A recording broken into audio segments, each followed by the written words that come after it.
Hello everyone, I am Sanjana, onco nutritionist from zenonco.io. Today we shall be speaking on the topic understanding sodium intake and whether there is a prostate cancer risk involved as well.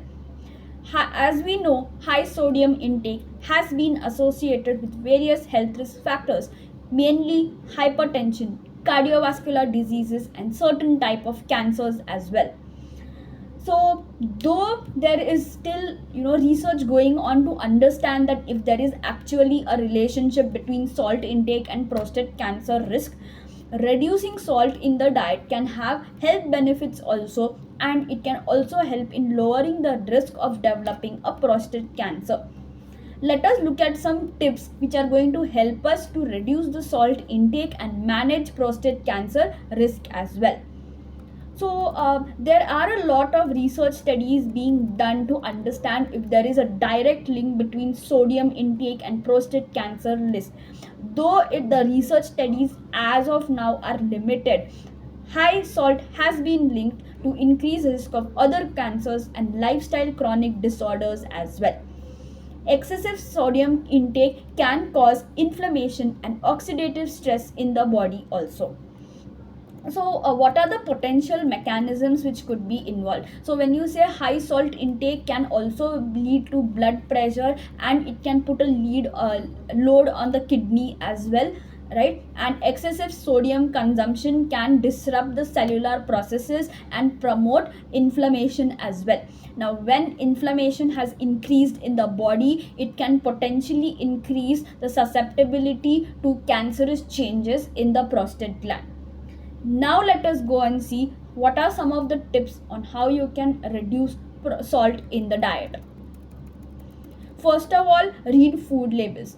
Most of us, when we go for a grocery shopping or to buy something outside like packeted food, it is very important to read the labels as well, because it is important to understand what is the sodium intake on the food labels.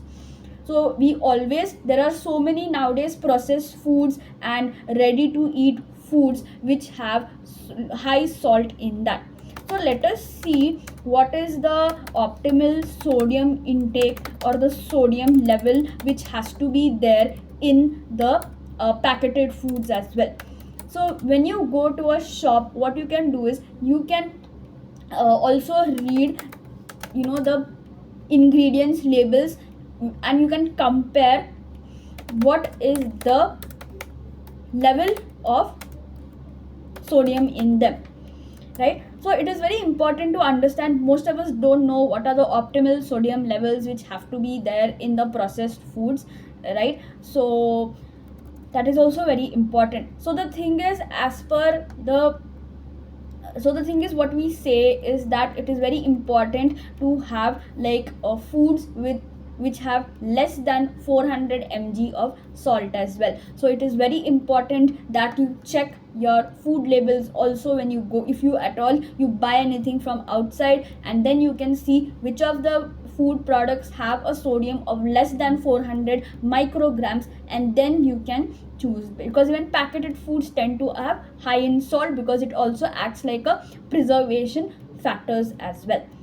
It is always recommended to prepare homemade food from using fresh whole ingredients whenever possible, because what it does is cooking from scratch is going to allow you to control the amount of salt which is being added into your dishes as well.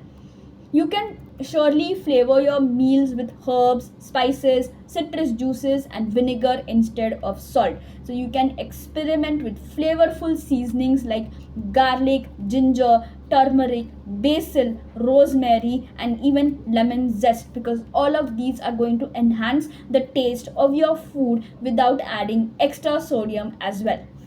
Limit processed foods. So it is always very important to limit the consumption of canned foods, condiments, or even snacking or ready to eat meals, as these products often have high sodium content for preservation as well.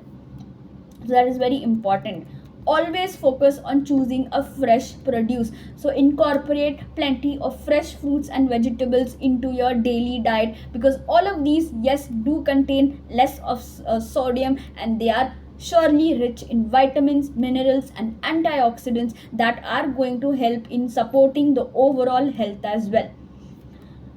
Sometimes we all of us love to dine out, but it is very important to be mindful when you're eating outside. So when you're dining out, you can ask for maybe sauces and dressings on the side and request that your salt can be prepared without salt.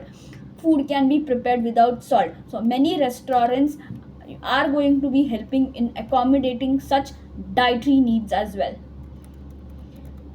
It's also very important to stay well hydrated. Why? Because it is going to be helping in flushing out the excessive sodium from your body and maintaining your proper hydration levels. Adequate hydration is also very important to support the kidney function and helps in regulating the blood pressure as well. So as we see here, while more research is required to understand the exact correlation between sodium intake and prostate cancer risk, reducing salt, yes, it is going to have various health benefits also, and it may help in lowering the overall cancer risk. By adopting these tips for reducing the sodium intake and by making the mindful health choices, you can surely support your prostate health and promote your overall well-being. Thank you so much for watching my video today. We at zenonco.io are here to navigate you through your cancer care journey. In case of assistance, you can surely reach out to our cancer coaches on the below mentioned contact number.